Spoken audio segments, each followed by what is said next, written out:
Good morning তোমরা সবাই কেমন আছো? আশা করি তোমরা সবাই ভালো আছো। আমিও খুব ভালো আছি। অনেকদিন পর সত্যি আমি একটা ব্লগ নিয়ে এলাম। জানি তোমাদের অনেকেরই আমার প্রতি খুব রাগ হয়েছে, কিন্তু সত্যি বলতে কি বলবো, মোবাইলটা খারাপ হয়ে গেছিল। জাস্ট নিউ মোবাইল নিয়েছি, Moto G85। তো এখন নতুন ফোনে আমি ব্লগ করছি। তো আজ সকালবেলা চলে এসেছি আমি রান্নাঘরে, বিকজ আজকে স্কুল যাইনি, কারণ কি আমার হাজবেন্ড কালকে কি করেছে, রাত্রেবেলা আমার অ্যালার্মটা অফ করে ফেলেছে কোনো কারণে। তো যাই হোক, স্কুলে তার জন্য যাওয়া হয়নি। তো সকাল সকাল রান্নাঘরে চলে এসেছি মাছের বাজার নিয়ে। তো আমি এই যে এখন রান্না করবো পাবদা মাছ। একটা পাবদা মাছ নিয়ে চলে এসছে, আর সাথে নিয়ে এসছে গুঁড়া মাছ। অনেকেই বলো এটাকে মৌরলা মাছ। তো সেই মৌরলা মাছ কি গুঁড়া মাছ, মানে ত্রিপুরা ভাষায় বলে এখানে গুঁড়া মাছ, কেন আরটা কি বলে, কাচকি মাছ, কাচকি। তো সেই ওটা ঝাল বানাবো, আর পাবদা মাছের ঝোল বানাবো। তো এই হচ্ছে আজকে রান্না বান্নাই হবে। তো চলো ব্লগটা স্কিপ না করা দেখো। দেখো পাবদা মাছগুলো আমি ভালো করে নুন হলুদ মাখিয়ে নিয়েছি। এই মাছটা দেখো, এটা তো বিশাল হৃষ্টপুষ্ট, দেখো কি বড় সাইজের। সেই না ময়লা কতটা বুঝতে পারছি, কিন্তু এটা সব থেকে বড় সাইজের। এখানে আমি তেল গরম করতে দিয়ে দিয়েছি, মাছগুলো এক এক করে ভেজে নেবো। আর বিশ্বাস করো গাইস, এই মাছটা ভাজতে গেলে আমার মাথা খারাপ হয়ে যায়, কি তেল ছিটকাতে থাকে বাপরে বাপ। তো আমি মাছটা এমনি করে ছেড়ে এইরকম দূরে সরে চলে আসি, বিশ্বাস করো। তো যাই হোক, ভাজতে দেওয়া হবে, কি করবো, নিয়ে এসছে। নুন হলুদ মাখানো হয়ে গেছে, এবার আমি এক এক করে ভাজতে করবো। এখানে কড়াই তেল গরম হয়ে গেছে। দেখো সেই ভয়ানক কাজটা আমি এখন করতে চলেছি।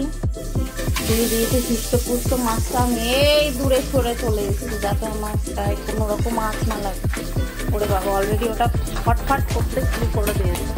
ওরে বাবা রে, রান্নাঘর থেকে আমি এসে দেখি আমার মেয়ে এই কাণ্ড করেছে। কার কার বাড়িতে এরকম কাণ্ড কীর্তি হয় আমাকে একটু বলবে? ওটা নিয়ে কেরার মতো করতে ব্যস্ত। এই যে তুমি দুষ্টু করেছো? কেন করেছো বলো, কেন করেছো? আর দুষ্টু করবে? বলো, দুষ্টু করবে? তুমি সকাল সকাল পাউডার মাখছো কেন? বেরো যাবে? পাউডার কেন মাখছো? বেরো যাবে? ভাজা হয়ে গেছে, আর এখানে ভাত বসিয়ে দিয়েছি। আর কাচকি মাছটা এখনো কড়া বাকি রয়েছে, ওটা করবো। আর এইদিকে আমি সব কাটাকুটি প্রিপারেশন নিচ্ছি, মানে কাটাকুটি শুরু করেছি। চলো ব্লগটা দেখতে থাকো চেষ্টা করে। দেখো আমার মাছ ভাজা হয়ে গেছে, ভাত বসিয়ে দিয়েছি। এবার এখানে তরকারি কাটাকাটি চলছে। কাচকি মাছটা এখনো বাকি রয়েছে। আমি এখন এই গুঁড়া মাছ বা মোরলা মাছ যাই বলো, এটা রান্না করবো। তার জন্য এরকম আলুগুলো স্লাইস আলু ভাজার মতো কেটে নিয়েছি। আর এখানে এই মাছটার উপরে দিয়েছি সরষে বাটার সঙ্গে একটু কাঁচা লঙ্কা দিয়ে দিয়েছি, নুন হলুদ আর পেঁয়াজ কুচিয়ে দিয়েছি। এবার কীভাবে ওটা করছি দেখে থাকো। আমার তেলটা মোটামুটি গরম হয়ে এসছে। আমি আলুটা, এবার তেল গরম হয়ে এসছে, আলুটা ছেড়ে দিলাম। আলুটা ভাজতে দিয়ে দেবো ঢাকা দিয়ে।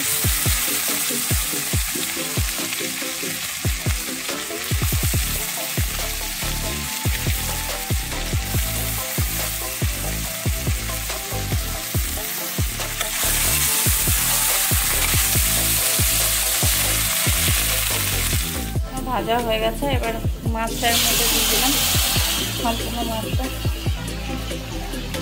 এরপর এটাকে নাড়াচাড়া করবো।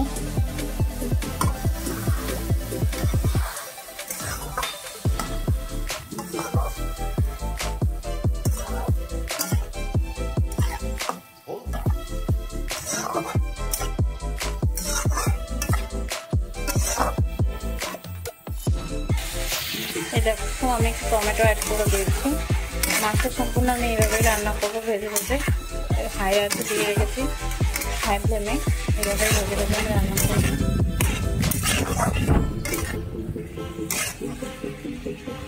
আমার কাঁচকি মাছ বা মোরলা মাছ যেটাই বলো না সেটা রান্না হয়ে গেছে। আর এখানে চলছে হচ্ছে পাবদা মাছের ঝোল হবে, পেঁপে দিয়ে করবো। মোরলা মাছটা রান্না হয়ে গেছে আর এখানে পাবদা মাছের ঝোল চলছে। কেমন হচ্ছে বলো অবশ্যই কমেন্ট করে জানিও। ভালো লাগলে লাইক কমেন্ট অ্যান্ড শেয়ার করে দিও। আর দেখতে থাকো ব্লগটা। তো এই তো খাওয়া দাওয়া করে শুয়ে পড়েছি আর মেয়েও ঘুমিয়ে গেছে, রেস্ট নেবো, তারপরে আবার তোমাদের সঙ্গে ব্লগটা কন্টিনিউ করবো।